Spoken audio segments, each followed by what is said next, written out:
Ne. Ale je to jenom to, pro to jenom zlaví, to je pohoda.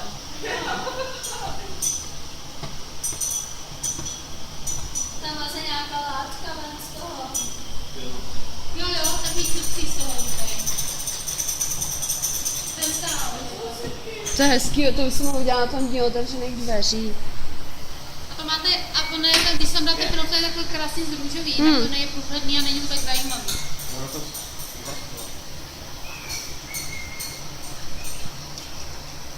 jak to zapomeňte Rukavici si vám.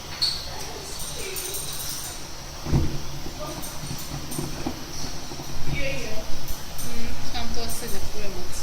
Mám moc té pěny, možná větší. Možná jsme dali moc, jsem říkala, jste dali moc asi toho karbidu, no. Chce to mít méně. to už jsem to zapálený kahám. Ne. Můžu zkusit Co? tu pěnu, Pančo. Jo, můžete. A to je hezká reakce. Jo, to je.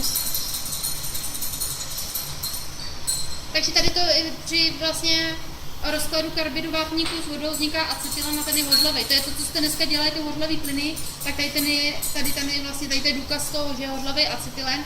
Samozřejmě doporučuji si udělat tady to i v té zkumavce, jestli ještě máte trošku síly a nechat si to probublat opět s roztokem buď bromu nebo jodu, můžete i jodu a manganistanu a uvidíte zase, co to dělá.